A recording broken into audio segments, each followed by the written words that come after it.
Hi, my name is Anil Jatan Singh. I'm a Republic Bank worker attached to the Long Circular Mall branch. I've been with Republic Bank for about 30 years and I'm currently the credit supervisor. I've also been a shop steward for the last 10 years. My name is Dylan Stewart. I have been employed by Republic Bank for approximately 10 years. I've been a shop steward for the past 2 to 3 years. I am also a third-year law student set to complete my LLB.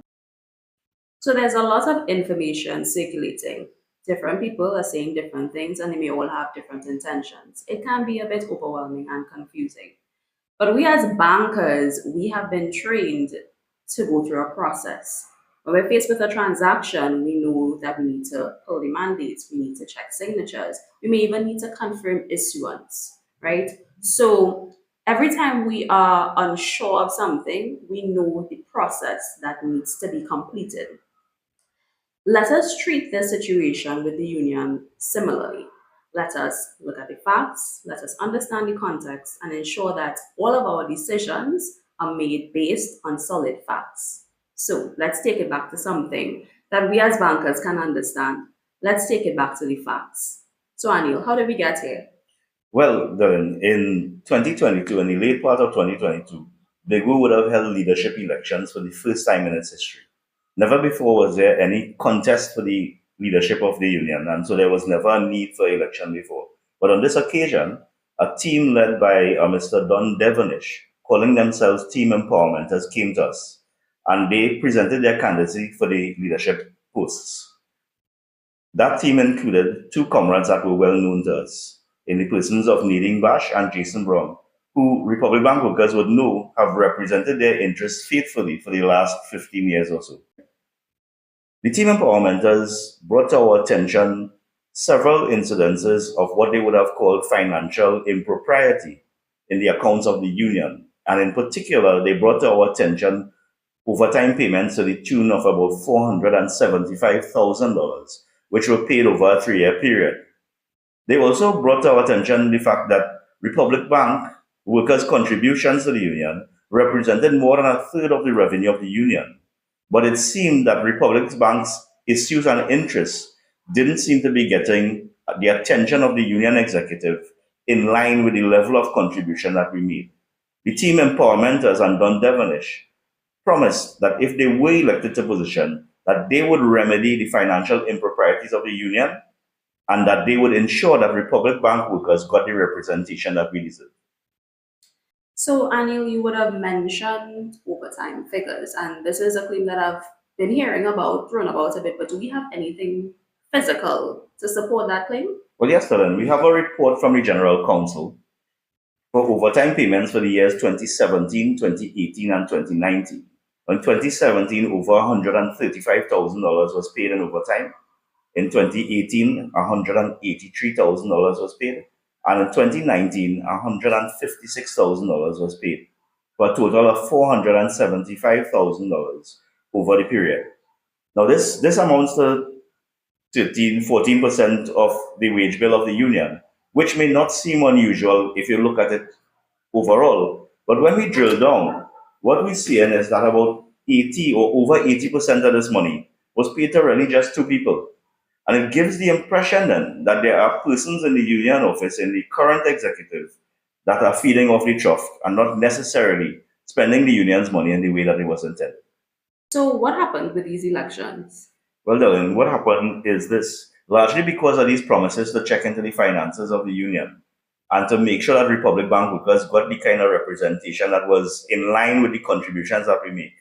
And to a large extent, based on the trust that we have in Nadine Bash and Jason Brown, Republic Bank workers would have voted significantly in support of the team empowermenters. And as a result of our mass support, the team empowermenters was installed as the executive of the union, with Don Devonish being the president. So in May of 2023, and in keeping with their mandate, Comrade Naresh Rampersad, the Deputy General Secretary, would have written to the Central Executive of BIGWU requesting an investigation into the bullying, intimidating, unethical, and manipulative tactics used by President Don Devonish. Further to that, on the 2nd of June, Stacey Ann Lewis, Assistant General Secretary, would have had to write to President Don Devonish, copying the Central Executive members, request for further and better particulars regarding $5,000 paid unilaterally approved for Gene Edwards. And even further, on the 6th of the 6th, 2023, Comrade Nadine Bash wrote to the Central Executive Committee, request for an investigation into the continuous acts which undermine the integrity and functions of the Secretariat and the corrupt behavior of the President, Comrade Don Devonish. Now, none of these things, none of these issues raised in these documents that you're seeing before you were ever investigated. But all of a sudden, what we find now happening is that charges started to be trumped up against Comrade Nadine Bash, against Comrade Naresh Rampersad, against Comrade Jason Brown, and we feel that this is the real reason why these comrades are now no longer in the union. So, Anil, what were these charges? But you are the law student. Read these things for yourself. All right. Charge number 1, breach of trust and confidence and fidelity. You conducted yourself in a manner likely to destroy or seriously damage the relationship of trust and confidence between the union and employee/officer by conspiring and or colluding with comrades Jason Brown, Naresh Rampersad, Stacey Ann Lewis, and certain RBL branch committee members to oust the president from office. Yeah, so you know what that really is? In the terms and conditions of employment of an executive member, when you reach the age of 65, you are supposed to retire. If you wish to stay on, the General Council can vote and keep you on until the end of your term. All these comrades would have done is plan a birthday party to commemorate the 65th birthday of Don Devonish. And it seems that Don Devonish take this real hard. In fact, to make you realize this is like a tabanka from Don Devonish. When this was investigated, this charge was summarily dismissed. But they're not telling us that. Okay, charge number 2, gross misconduct. It says you encouraged and condoned Comrade Naresh Rampersad's conduct in attending the ceremonial wreath laying at Butler's grave and being on the leadership stage in Faizabad on June 19, 2023, despite having full knowledge that he was at the time a suspended officer of the union and was not authorized to represent the union at these events. Well, you see, what's the nonsense here? Labor Day is a BIGWU function or a workers' function? Isn't Naresh Rampersad a worker? And isn't he allowed to attend Labor Day celebrations? What's wrong with laying a wreath at Butler's grave on Labor Day? These people picking up nonsense. Wait, but there's actually another part to this charge. Really? More nonsense? It says the very next day following the incident, you sent 3 separate complaint letters dated 20th of the 6th, 2023, addressed to Ansel Rouget, Dennis Zulu, and Marcio Monzan, making allegations without due process. Well, what is the due process? Didn't we just read before that these comrades were asking questions of the president, asking questions of the central executive to get answers for why things were being done in a certain way? When you're in the bank and you're working and you go to your supervisor to deal with something, and the supervisor doesn't provide a solution or an answer, don't you escalate to your manager? Don't you go to the next level? What's wrong with going to the next level here? Really? That's what people lose their job for in a trade union? Yes, so in the normal course of things, comrades, what you have is an investigation that would have to take place into these charges to see what came about. And this investigation is supposed to be conducted by an independent party. So Don Devonish, who is the accuser in this circumstance, should not be involved in the investigation for it to be fair. But that's not what happened. So BIGWU's investigation report shows that their investigation was concluded on the 31st of the 10th, 2023, right? But while this was going on, while the investigative body was making their findings, Don Devonish on his own, by these 2 letters penned and signed by him, right, would have been writing on October 17, 2023 to Comrade Anil Siratan, asking questions about the same things that were being investigated.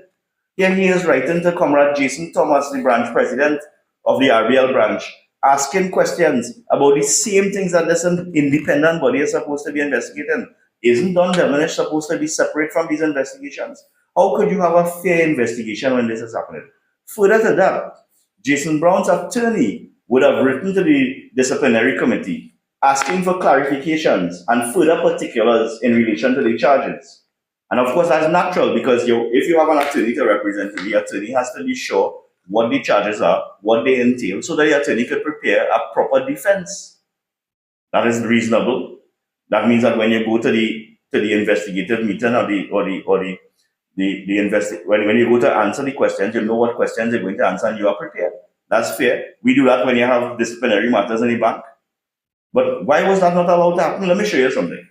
Right? In answer to this letter dated January 5th, 2024, from Jason's attorney, we have a letter here on a BIGWU letterhead signed by Don Devonish, refusing to answer any of the questions posed. Let me read this here. We refer to your correspondence dated January 5th, 2024, and your penultimate paragraph and advise that the disciplinary hearing for the client has been rescheduled to January 15, 2024. Please note that you may ask any relevant questions then. But let me ask you something.